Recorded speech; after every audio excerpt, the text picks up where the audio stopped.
वक्त मेरे प्रोग्राम का बड़ा महदूद होता है। डॉक्टर साहब आपका बहुत शुक्रिया, जल साहब आपका शुक्रिया, उमर आपका बहुत शुक्रिया। इस पे हम और प्रोग्राम इंशाल्लाह करेंगे और ये सारी बातें आप हजरात से सुनेंगे।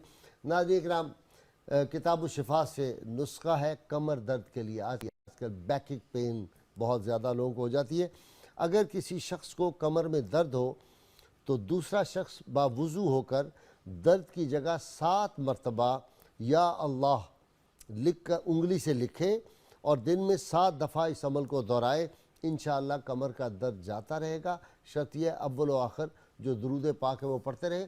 और हम जो फेसबुक है और हमारी जो साइट है उस पर आप देख सकते हैं, इंटरनेट पे अब मौजूद है और हमारा पेज जो है उस पर भी आपको मिलेगा। ये सब नुस्खे हम डाउनलोड कर देते हैं, वहाँ पे आप उससे देख सकते हैं। और इंशाअल्लाह किताब भी जल्द, किताब शिफा जब पब्लिश हो जाएगी तो आपकी खिदमत में भी हम पेश करेंगे।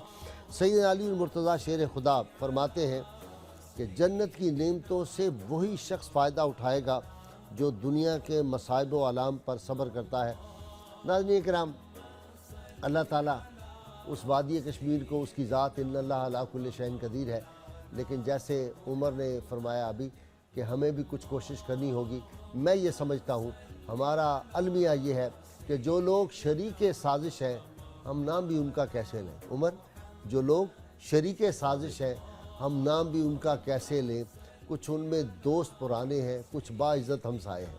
हमारी प्रॉब्लम ये है, काश इस कौम में वो लोग जो छुपे हुए गद्दार हैं इस कौम के, वो जो बुज़दिल लोग हैं, काश अल्लाह ताला हमें वो हुक्मरान अता फरमाए जो जुर्रत वाले हों, जो मुसलमानों की गैरत और हमीयत रखते हों। और अल्लाह ताला वो दिन लाए कि हम कश्मीर की वादी को आज़ाद करा सकें और वहाँ पे फिर अशहदु अन्ना मुहम्मद रसूलुल्लाह की फ़िज़ाएँ गूंजें और गूंज रही हैं। और इंशाअल्लाह ताला वो वक्त आएगा। अल्लाह करीम आपका हामी और नासिर हो। कल सुबह इंशाअल्लाह ताला आपके पसंदीदा प्रोग्राम सुबह नूर में आपसे मुलाकात होगी। पाकिस्तान का मतलब क्या? कश्मीर बनेगा पाकिस्तान। बहुत शुक्रिया।